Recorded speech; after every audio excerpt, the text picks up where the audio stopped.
Você já viu falar de filosofia clínica, um ramo da filosofia que trabalha para melhorar a vida das pessoas? Filosofia clínica é o tema do programa Papo Dinâmico, que começa agora.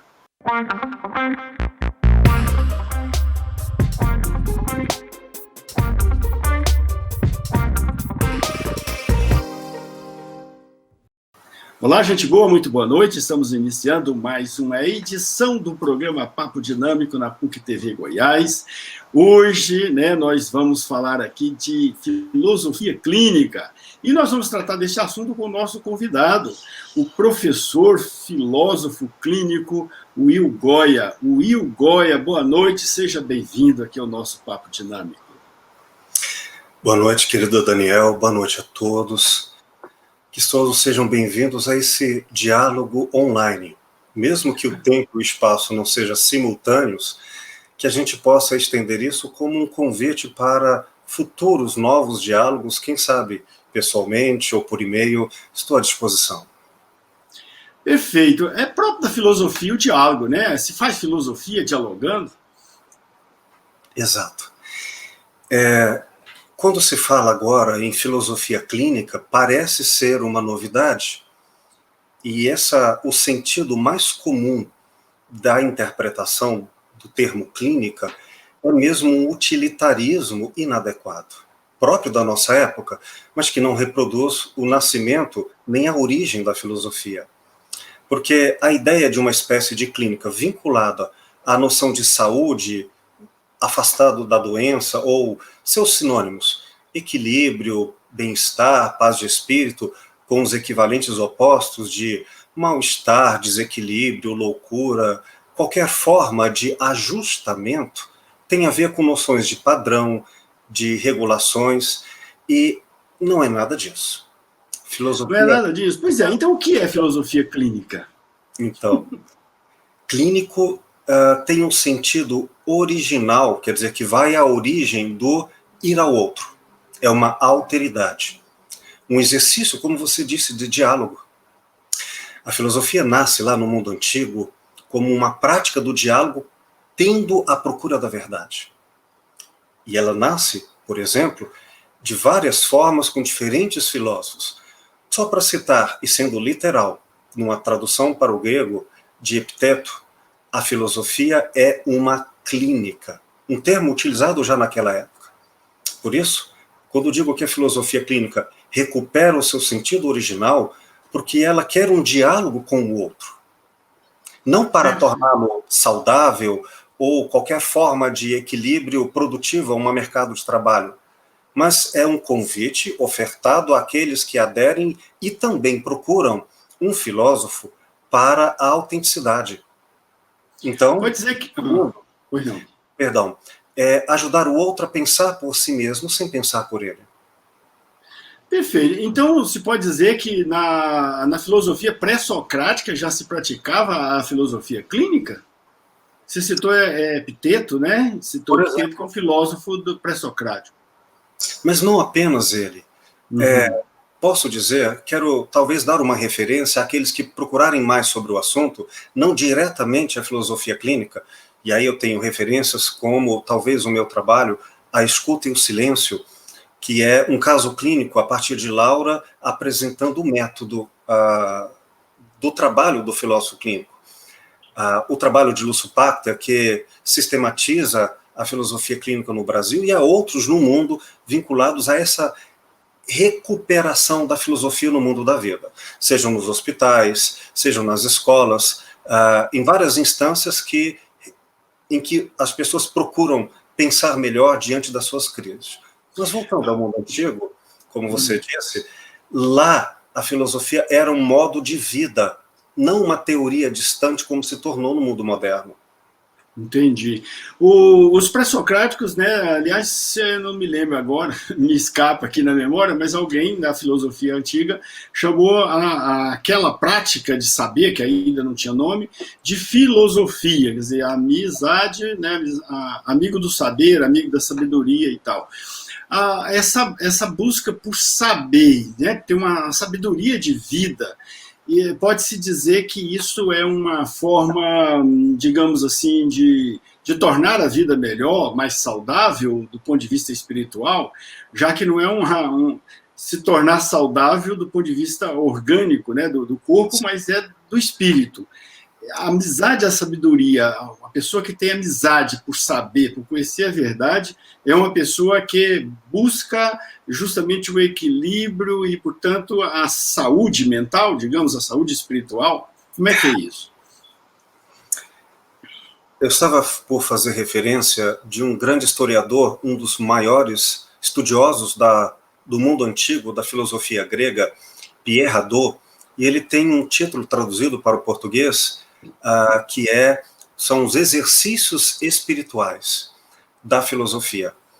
E ele coloca justamente a palavra exercício, como advém do mundo grego, a vinculação do estudo, do pensar, que inclusive do verbo em grego é carregar um peso, ligado à ginástica, até a noção escolar que nós tínhamos de ginásio, onde estudávamos na nossa infância, ou da ideia de academia, onde Platão faz do espaço dos atletas também o espaço de uma espécie de atletismo mental. Nesse sentido, é um exercício. Mas o exercício do quê? Do corpo? Não, exatamente. Nem disso, nem daquilo. Melhor dizer, essa palavra que você bem colocou, para além do sentido religioso, no sentido amplo do espírito humano, que é a filosofia ser uma prática, um exercício espiritual do ser humano. Perfeito. E nesse sentido é o quê? Uma terapia da alma? Pode-se dizer que é uma terapia da alma fazer filosofia? É uma terapia da autenticidade, em que se procura aquilo que é autêntico, que é verdadeiro. Naturalmente, há muitas concepções do que é autêntico, do que é verdade. Até alguns caminham no sentido de o corpo, outros no sentido de um equivalente à saúde médica ou psicológica, outros já caminham até no sentido oposto do que seria um desequilíbrio psicológico ou até uma disfunção ou doença física. Nenhuma delas é pressuposta de antemão na presença do outro para um diálogo, porque se fizéssemos isso, nós estaríamos amordaçando o outro com palavras que silenciam e não que dialogam. Se vamos falar em filosofia clínica, no sentido de ajudar o outro a pensar em um sentido amplo da vida, a repensar a sua vida, não podemos previamente dizer a ele o que é saúde, o que é doença, o que é equilíbrio ou desequilíbrio, segundo a opinião ou critério do intérprete, o filósofo. É um exercício de alteridade. Acontece que algumas pessoas procurarão, aparentemente, uma espécie de saúde no lugar comum e encontrarão outra coisa. O fato é que, diante do outro, o primeiro fundante método do conhecimento filosófico é saber que não sabemos. E a relação da aprendizagem se dá no diálogo. Perfeito. Hoje o que mais acontece é as pessoas terem certeza, né? Certeza do nada, mas tem certeza. A gente vê aí nas redes sociais as pessoas manifestando opiniões e ao ponto de ir à agressão se alguém discorda, né? Quer dizer, isso pode-se dizer que uma pessoa que tem certezas absolutas, assim, é uma pessoa que precisa consertar o pensamento, que não está pensando de forma correta, autêntica. Olha, por autenticidade, eu também não quero preconizar algo que ficou conhecido por uma espécie de humanismo do mundo contemporâneo, no século XX, que é a espécie de racionalidade, de responsabilidade permanente. Senão eu estaria desdizendo tudo que eu quis colocar. Portanto, quando digo que a filosofia clínica é uma prática clínica, é uma prática de alteridade, eu respeito até a discordância do outro. E, nesse sentido, não quero dizer que é autêntico apenas quem é responsável, mas aquela pessoa que vive uma espécie de coerência consigo no mundo dos afins. Então, eu diria que uma pessoa que fosse não agressiva, que fosse ou procurasse de forma muito profunda a ausência da violência, ela até ficaria dissonante com o mundo. Por exemplo, dizem que queremos relacionamentos de paz, de harmonia, mas quase sempre as piadas que fazemos quando alguém, por exemplo, imaginariamente morre e vai para o céu, e lá não tem graça, porque lá falta o tempero do conflito. Muitas pessoas encontram, no ódio, inclusive, na aversão, na briga, um lar, um modo ambientado de viverem o seu equivalente de paz. Quero dizer, dizendo também de outra forma, que a paz de espírito pode ser altamente tóxica para algumas pessoas, e aí nelas, a briga, o conflito, é mais autêntico do que a paz. Perfeito, eu entendi. Vamos fazer o seguinte, vamos fazer um pequeno intervalo, a gente já volta, e vamos ver os fundamentos da filosofia clínica. Daqui a pouquinho a gente volta.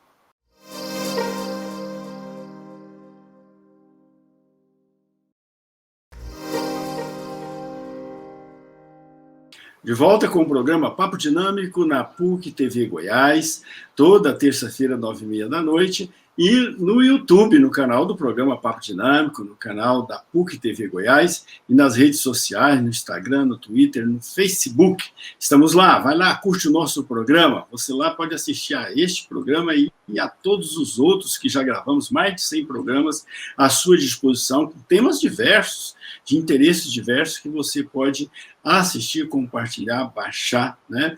E também mandar sua mensagem aqui para nós, sugerir tema. Esse debate que nós estamos fazendo hoje aqui, filosofia clínica, é um tema que foi sugerido pelos nossos telespectadores.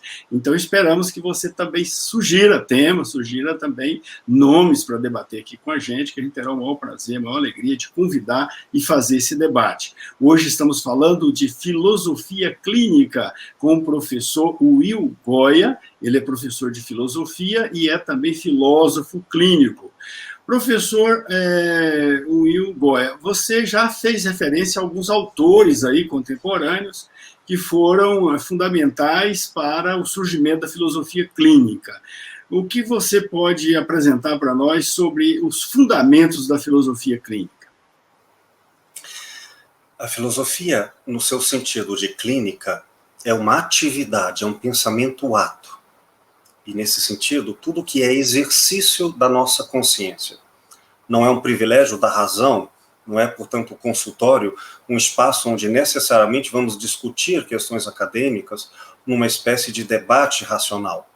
Podemos pensar pelos sentimentos, pensar em nos comunicarmos pelo corpo, pensar em diferentes esferas semióticas como a oralidade, a escrita, a visualidade dos gestos. Podemos pensar através de textos ou filmes. Quero dizer com tudo isso que, quando falamos em filosofia clínica, que ajudamos o outro a pensar e a tornar-se mais autêntico de acordo com as suas buscas, estamos amparados com o mundo contemporâneo, com a diversidade e complexidade do mundo atual. Assim, a filosofia clínica procura recuperar de toda a história da filosofia, desde os antigos gregos, perpassando uma questão que se tornou talvez no mundo moderno, após Hegel, uma discussão, por exemplo, entre filosofia ocidental e oriental, enfim, todo o universo que foi estudado na academia para ser um background do profissional filósofo clínico, a fim de ajudar o outro a pensar por si mesmo. Essa é a busca da autenticidade. O método que desenvolvemos foi criado por Lúcio Pachter, que sistematizou na década de 80, ele, como filósofo brasileiro, produzindo o que chamamos de autêntica filosofia brasileira, embora vivemos num mundo globalizado e o que pertence a um lugar é copartícipe do mundo inteiro. Lúcio Pachter elaborou essa metodologia que é fundamentada numa alteridade, em busca de ajudar o outro a ser mais autêntico. Essa é a ideia daqueles que procuram a clínica, o consultório, diante de suas crises existenciais. Pode servir para alguns, e com toda certeza não servirá a outros, mas é mais de um dos caminhos na esfera terapêutica da nossa época. Um dos grandes debates que nós tivemos na história da filosofia até hoje, desde os pré-socráticos, na Idade Antiga, até os filósofos contemporâneos, é a distinção entre opinião e ciência, entre opinião e conhecimento sistematizado, científico e tal. Como é que a filosofia clínica trata dessa questão, né? Porque um desafio gigante que a gente sempre encontra na filosofia pura é saber qual é o fundamento, qual é a pedra de toque a partir da qual se pode construir o edifício do conhecimento, já perguntava Descartes, né? Então, como é que faz a filosofia clínica de partir? Qual o pressuposto, né, que ela adota para trabalhar essa prática? O pressuposto é a alteridade. Um tema, por estranho que pareça, muito recente e às vezes ainda sequer atual para muitas academias da filosofia. Toda a história da filosofia, sobretudo a partir de Sócrates, tenta elaborar o conceito de verdade e a filosofia como uma busca a esta verdade vinculada ao ser, à essência, o que é essencial em termos de conhecimento, seja aí nas suas diversificações, filosofia da religião, filosofia da ciência, filosofia da arte, e suas equivalentes de buscas como o que é a essência do belo, a essência do ser humano, a essência do cosmos, etc. A busca pelo ser como verdade fez construir, entre outras coisas, verdades que seriam territórios fincados e defendidos por diferentes correntes, cada qual dizendo, eu cheguei ao ser, ou estou à procura do ser. E a busca pela filosofia foi uma busca por este ser. Acontece que isso também nos levou a escândalos como o nazismo, de grandes expressões teóricas, defesas de verdade, esquecendo-nos de que, mais importante do que uma espécie de verdade ancorada no mundo, a metafísica, o ser, dizendo, eu cheguei lá, é a presença do outro entre nós. A filosofia nasce, enquanto clínica, do mundo antigo ao mundo atual, no diálogo, na relação com o outro. E a verdade nunca pode ser uma bandeira fincada onde não há mais esfera de diálogo. Infelizmente, quando na Idade Média a filosofia se torna mero instrumento secundário, serva da teologia, porque a verdade já se tornou achada ou descoberta pela religião, da maneira como foi ali apresentada, claro, não no cristianismo primitivo, mas naquela forma equivocada de cristianismo, fez com que a filosofia perdesse a sua procura autêntica. E ela se tornou apenas um instrumento intelectual. E isso, claro, foi tornando a filosofia, de certa forma, apenas um conhecimento instrumental. E é uma pena que isso se tornou mais forte no mundo moderno, quando, por exemplo, de René Descartes a Francis Bacon, no século XVII, Bacon, em especial, diz a epígrafe do que pode ser chamado de mundo moderno: saber é poder. Ter conhecimento para atuar. Como quem diz, aprender inglês instrumental não para pensar a maneira de ser, na medida em que conhecimento fosse uma vivência, mas ter conhecimento para um instrumento, uma prova, e depois, uma vez não mais útil, descartá-lo. A filosofia se tornou, como você bem colocou, uma grande verborragia ou vaidade e disputas acadêmicas e se afastou do mundo da vida. Recuperá-la como clínica, como alteridade, como exercício ao modo antigo, só que atualizado. Por exemplo, se é verdade, como diz, você cita o que acredita ser de Pitágoras, a frase, a ideia de que a filosofia é o amigo à procura da verdade. Se assim é o nascimento da filosofia, a filosofia clínica nos tempos atuais talvez seja reformulada assim, que o filósofo é um amigo das verdades subjetivas do outro. Qual é a base, então, fundamental da filosofia clínica? Não é a epistemologia, é a ética. Significa que, diante do outro, qualquer outro, no qual eu, quando me desconheço, sou outro para mim mesmo. O outro como infinito. Levinas, esse grande filósofo lituano, é uma referência dessa fundamentação teórica da ética. faz com que aprendamos a pensar a estrutura de pensamento do outro, entender o outro no seu modo de ser, para dialogar com ele no modo dele. Isso é a busca da autenticidade, não um ensino, nem uma aprendizagem como se houvesse uma verdade a ser revelada. Trata-se de um diálogo onde ir ao outro é respeitá-lo. A clínica é feita, então, além dos seus pressupostos teóricos, uma dimensão que ultrapassa essa nossa fala, em uma metodologia prática, feita de compreender o outro na sua forma de pensar e viver a realidade, com o mínimo de intervenções que possam corromper a originalidade do ser do outro, e, portanto, é uma ética de escuta e aprendizagem, para que, após a aprendida essa forma de ser do outro, respeitá-la.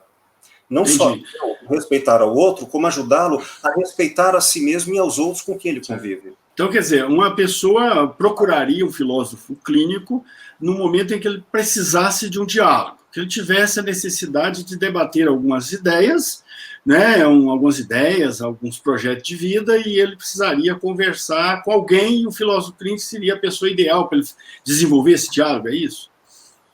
Este é uma das possibilidades, porque quando nós falamos, por exemplo, em uma pessoa que está no hospital, sem uma estrutura lógica, dialógica, de verbalização, mas está sofrendo dores e comunica por gemidos, em estado de alteridade, porque o filósofo clínico, antes de uma profissão, é sobretudo uma ética para com o ser humano, ele vai acolher essa escuta de dor, essa escuta no qual o outro se manifesta sem a racionalidade do discurso, como linguagem.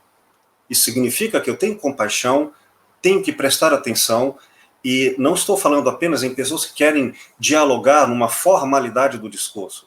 Uma pessoa que, por exemplo, está num casamento. Eu tenho mais de 20 anos de consultório e tenho atendido pessoas e a maioria delas não vem para debater verdades ou questões acadêmicas. Elas vêm porque elas dizem mais ou menos assim, numa espécie de crise, estado que, elevado ao máximo, daí a locução adjetiva de nível crítico, elas vinham caminhando com um modo de ser e, de alguma forma, este modo não está mais funcionando para ela. Ela não consegue mais ser quem ela achava que era ou viver no mundo como acreditava ser possível. Então, ela entra em crise. E aí ela vai ao consultório a fim de procurar ajuda diante dessa crise. O que eu faço? O filósofo ajuda ela a recuperar seu caminho. Vamos fazer o seguinte, Will, vamos fazer um pequeno intervalo, um pequenozinho, é muito curtinho o nosso intervalo, daqui a pouco a gente volta e vamos ver, então, esses diferentes tipos assim, de necessidades que pode ter uma pessoa de um filósofo clínico. Daqui a pouquinho a gente volta.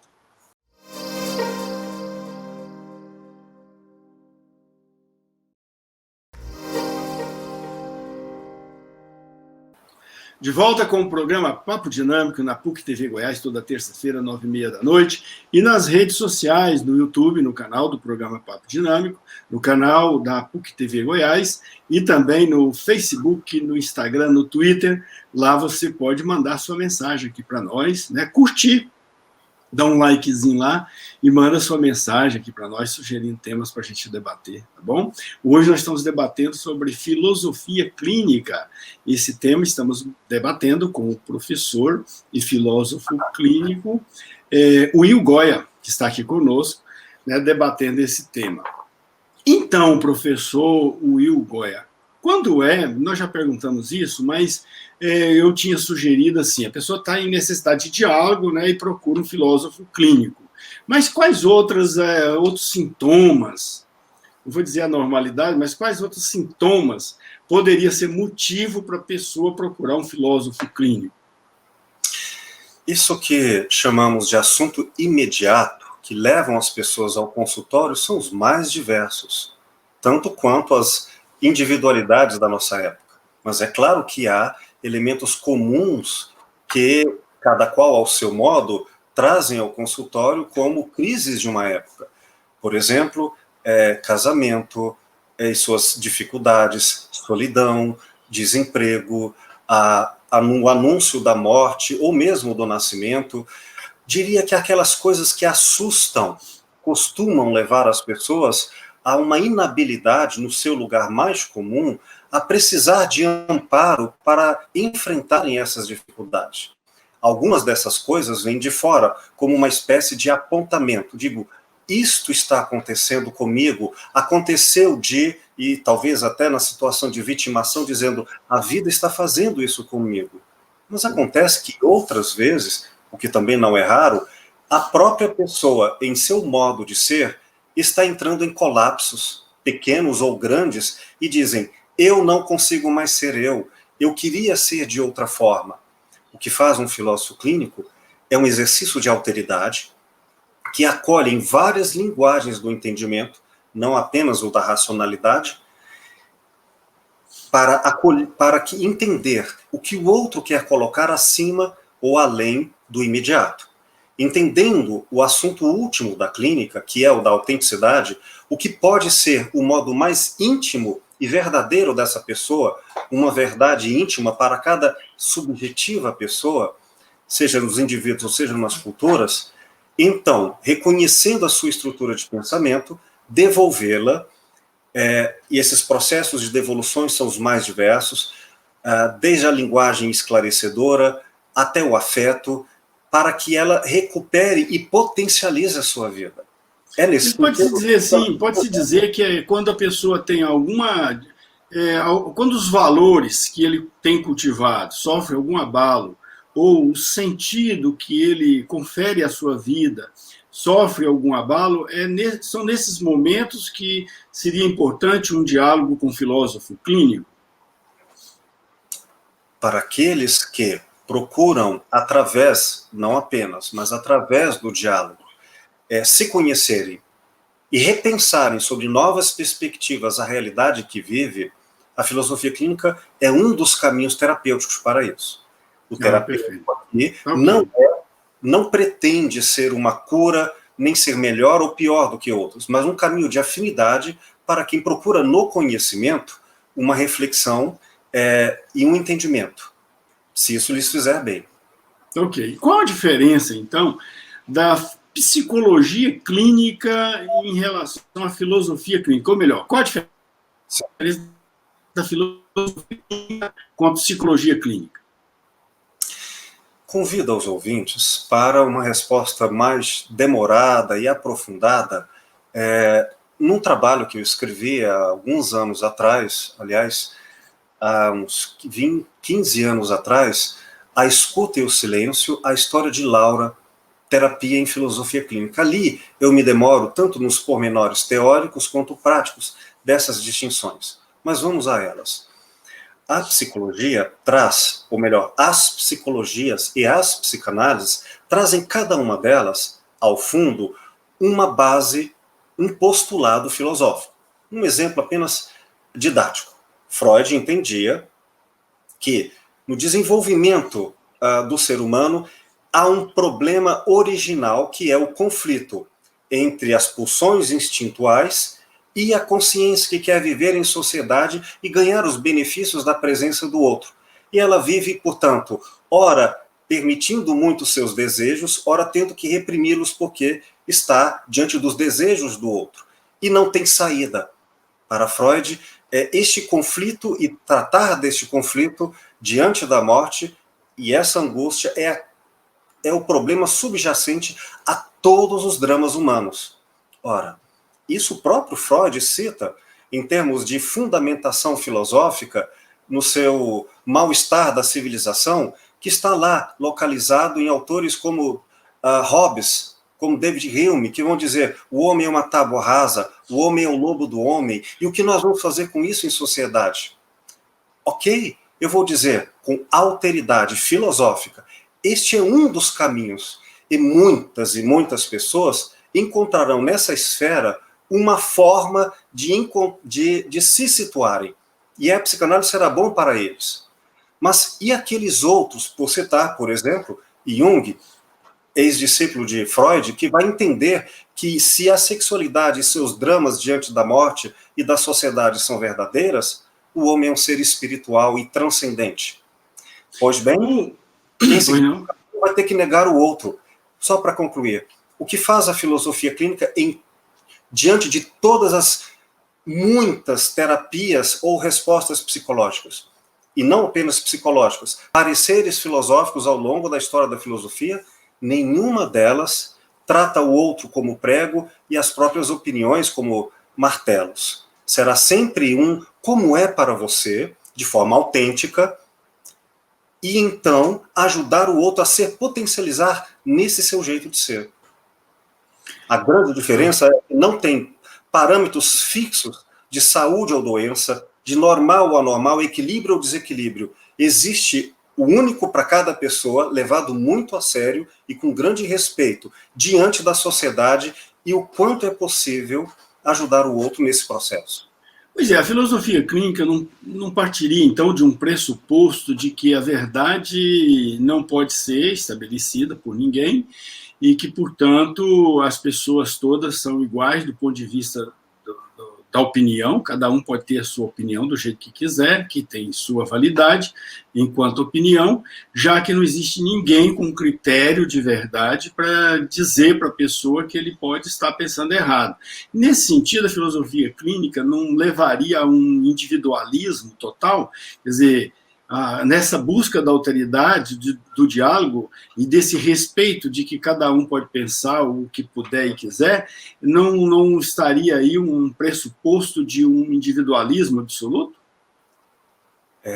Gostei da sua pergunta, ela reproduz às vezes as inquietações de muitos que, na verdade, só conseguiria atender com mais profundidade, com uma demora, e talvez no livro, como fiz a referência, mas não se trata de um desdém aos critérios. Não se trata de ausência de critérios, muito ao contrário. A ética não é uma opinião fortuita de tanto faz. Isso seria ausência de busca de autenticidade, de filosofia e de método. É preciso muito método e talvez uma grande erudição para alcançar a simplicidade. E nesse sentido, não se trata, portanto, de não respeitar os critérios, mas entender que há mais de um critério na esfera democrática, na esfera da ciência e na esfera, por exemplo, das psicologias ou terapias. O fato é que, havendo critérios, qual é aquele que mais adequa ao modo de ser das pessoas no mundo em que elas vivem? Se podemos falar, por exemplo, em várias terapias, várias pedagogias, se podemos falar em vários partidos políticos, por que não respeitar todas elas como sendo adequadas enquanto possibilidades no jeito do outro? Entende? Não é uma ausência de critérios, mas uma conversação com os diferentes critérios.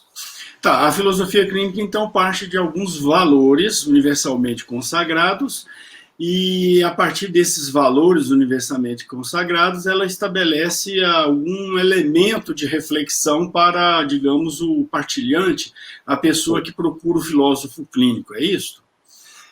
O único, absolutamente único valor que é universal é o respeito à dignidade do outro. E este outro pode ser uma relação empática, em que temos muito em comum, pode ser profundamente antipático, no qual a aversão também seja difícil o convívio. Mas nem a empatia nem a antipatia são critérios. O universal é eu estou diante do outro. E ajudar o outro a lidar com seus outros, seus familiares, seus colegas de trabalho, as diversas formas que ela tem consigo mesma, é a grande tarefa da filosofia clínica. Criar pontes, em muitos casos, entre diferenças que se antagonizam, às vezes, ao ponto de que para um pensar, o outro tem que morrer. Mas em outras vezes, é criar muros e não pontes, para impedir que um invada o outro. Portanto, não é uma defesa do individualismo, nem uma defesa do pensamento gregário, coletivo e absoluto. Trata-se do respeito ao outro. Ok, vamos fazer um pequeno intervalo, a gente já volta. Vamos falar aqui de como é que se forma, né, e se organiza o filósofo clínico. Daqui a pouco a gente volta.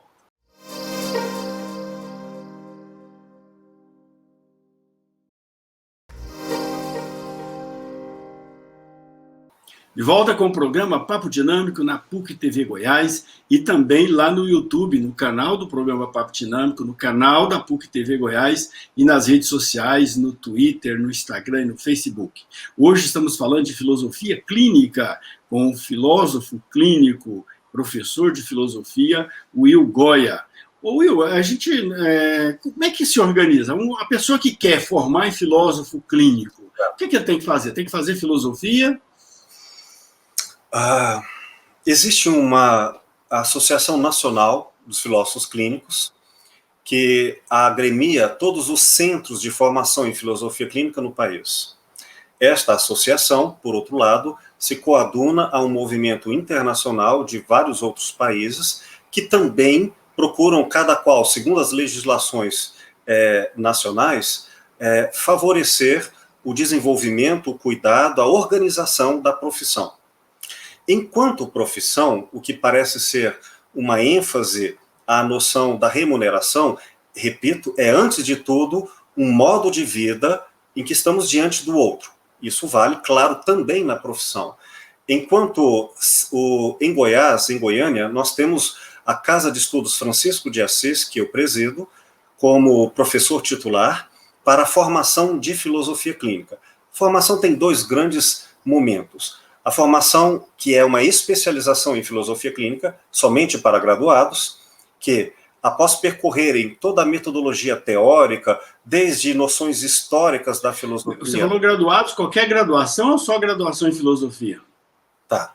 É aberto a todas as graduações. Sobretudo, nossa época tem trazido muitas pessoas da área da psicologia, da psicanálise, da medicina, muitos médicos, pedagogos, advogados e também filósofos, e que procuram na filosofia clínica esse modo de ver, esse modo de lidar com o outro e respeitar o diálogo em uma época tão difícil em que os conflitos costumam ser de agressão. E aí, essa formação, essa especialização, ela promove um desenvolvimento nas respectivas áreas, quer dizer, ela dá uma visão de alteridade e cuidado terapêutico, seja na odontologia, seja na pedagogia, seja no direito. Porém, aqueles que têm interesse no exercício da terapia em consultório como prática profissional, precisam fazer a formação em prática da filosofia clínica, uma formação que, na primeira, enquanto especialização, dura cerca de 2 anos e meio, e a segunda, o mínimo de 1 ano de experiências de clínica didática, supervisões, para, então, dar-se início a um processo de casos clínicos e supervisões que podem durar, segundo a subjetividade de cada caso, mais anos. Seja como for, a prática clínica é específica para graduados em filosofia ou aqueles que não têm graduação em sua formação acadêmica, por exemplo, um médico, que façam uma formação complementar de 400 horas de história da filosofia, para que compreenda o pensar filosófico em seu susto e seu espanto original diante do outro. E é nesse sentido que, assim, tendo outra graduação e mais uma formação da história do pensamento da filosofia, é possível que outros graduados que não filósofos possam vir, assim, a se tornarem filósofos clínicos. Esse curso de 400 horas, ele é um curso reconhecido pelo MEC? Como é que é isso? Essa formação em prática da filosofia, ela tem a função de formar terapeutas, pessoas que lidam com a sensibilidade e na relação com o outro. Não significa que serão filósofos de graduação. Significa que terão a competência de pensar filosoficamente na presença da diversidade do outro. Nesse sentido, há muitos graduados que não têm esse exercício de alteridade.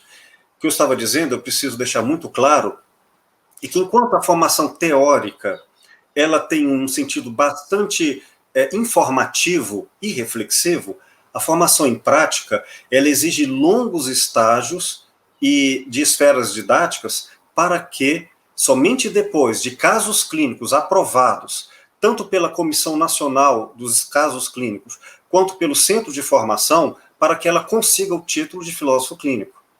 Você citou aí Centro de Formação São Francisco. Por que São Francisco? Tem alguma vinculação com a igreja, com a ordem dos franciscanos? Não tem. Eu, particularmente, que fundei essa casa e coloquei e reconheço em Francisco de Assis uma dessas grandes figuras da alteridade, a capacidade num mundo tão belicoso que foi o nascimento das cruzadas, e ele dialogar tanto de um lado com a esfera de um mundo bélico em que era o catolicismo, quanto de outro mundo também bélico que se dava entre os muçulmanos. E não apenas entre eles, na presença dos animais, dos não-humanos, na presença do transcendente, diante de qualquer outro. Então, ele dialogou com o lobo, com o leproso, com o sultão, é isso aí. E com as rosas, e com as águas. Então, com a lua, com o sol. Essa irmandade que me inspira pelo afeto, o exercício da alteridade pelo amor ao próximo. Pois é, há muitos filósofos clínicos em Goiás? Em Goiás, nós temos, sim, vários colegas que são formados e já tutelados, intitulados pela comissão, pela ANFIC, pela Associação Nacional de Filósofos Clínicos, e que atuam, como eu, em seus consultórios. E temos colegas também que não vão para o consultório por não terem afinidade com isso, vão para a docência, vão para os seus trabalhos específicos. Há aqueles que procuram a formação em prática para se tornarem pessoas mais capazes da relação de alteridade com o outro, não como profissão. No Brasil, hoje nós temos professores, centros em todos os estados brasileiros, temos uma gama de literatura, não só publicada, como em pesquisa, que está anunciando um campo bastante reconhecido e também aberto ao diálogo. Como é que é feito o controle e a legitimação dessa atividade em todo o país? Como é que é feito isso? Tem um sistema, um código de ética que organiza e regra essa atividade? Nós temos o Estatuto Social da ANFIC, o Conselho de Ética, nós temos o Código de Ética do Filósofo Clínico, do especialista e do filósofo clínico, e tudo isso é profundamente cuidado pela Associação Nacional dos Filósofos Clínicos. Esse cuidado, como profissão, se refere ao exercício da terapia e não ao exercício de uma clínica no sentido ou médico e ou psicólogo. Tanto que nós temos colegas das áreas da psicologia ou da psicanálise que vêm para a filosofia clínica. Atualmente, nós temos 3 colegas que são da formação em psicólogos, como já tivemos vários psicanalistas. E estes, para fazerem o método e o trabalho da alteridade no consultório, no respeito ao outro, fazem toda essa prática, adquirem, portanto, o título de filósofos clínicos para então atuarem. Na medida em que tem a formação em um centro validado, o seu trabalho está permanentemente vinculado a alguma pesquisa ou vinculado a trabalhos de atualização, ele atualiza o seu título, que não é vitalício. Significa que há uma constante relação entre a aprendizagem, o trabalho e a clínica. Por exemplo, os psicólogos têm um Conselho Regional e o Conselho Nacional de Psicologia, que tem uma legislação nacional que regulamenta essa profissão. Existe isso também em relação ao filósofo clínico? Se não existe, existe algum trabalho nesse sentido para tornar essa regulamentação oficial? Essa regulamentação, ela é oficial, mas não existe a profissão de filósofo no Brasil. O que é hoje um professor de filosofia? Ele se regula profissionalmente enquanto docente, não enquanto filósofo, no Brasil. Não se trata de aqui ser uma regulamentação de uma profissão que não existe na nossa Constituição. Ela não reconhece a profissão de filósofo, mas o trabalho do terapeuta, ele prescinde disso enquanto profissão, mas ela não é prescindida de uma regulamentação de uma organização não governamental e com muita ética. Um dos trabalhos que nós atuamos, eu faço parte do Conselho Nacional de Ética, é discriminar no sentido de separar muitas pessoas que tentam intitular-se filósofos clínicos e não vêm das formações da metodologia, do trabalho ou dos centros oficiais. E aí, nesse sentido, precisamos deixar claro que o nosso trabalho ele tem a ancoragem de um cuidado que está tanto no ponto de vista regional dos centros de formação, quanto nacional pela ANFIC, a Associação Nacional dos Filósofos Clínicos. Associação nacional é uma pessoa jurídica, tem CNPJ, né, tem um estatuto social, e através desse estatuto social, que deve ser, imagino, registrado em cartório, e através dela mantém relação com os poderes públicos, portanto, é perfeitamente legal, né, e legitimada pela Constituição Federal. Eu imagino que seja isso, né? Legal e legítimo. Quem queira conhecer... E pelo o Código Civil também, né? É uma entidade, uma sociedade civil, né? Eu convido as pessoas a digitarem no site, o site da ANFIC, a Associação Nacional dos Filósofos Clínicos. Okay. E também para conhecerem tanto a estrutura física, quanto a estrutura teórica, bibliográfica, as pesquisas. Os colegas professores, hoje em quase todas as universidades no país, estão, de alguma forma, trabalhando com isso. Eu tenho aqui no estado de Goiás, como disse antes, já há mais de 2 décadas de trabalho, com pesquisas, com docência, com a formação de colegas e com a prática em consultório. Todo esse trabalho organizado no país está lá no site. Convido também para conhecerem meu trabalho e o nosso trabalho, meu e dos colegas professores, filósofos clínicos aqui em Goiás, em Goiânia, para se aproximarem e conhecerem. Recupero a vocês, está aberto aí para conhecerem as literaturas, como A Escuta e o Silêncio, de minha autoria, fundamentada na pesquisa de consultório através do método de Lúcio Pachter.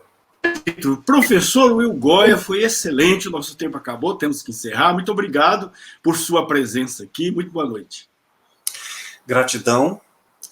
A filosofia clínica é um caminho de grande abertura para todas as sociedades organizadas, para todas as pessoas, e a qualquer momento, querendo, podem me procurar, seja pelo site, meu e-mail é willgoya, willgoya.com.br como site e Gmail. Okay. Estou à disposição. Muito obrigado. E para você que nos acompanhou, um grande abraço, muito boa noite, até a próxima.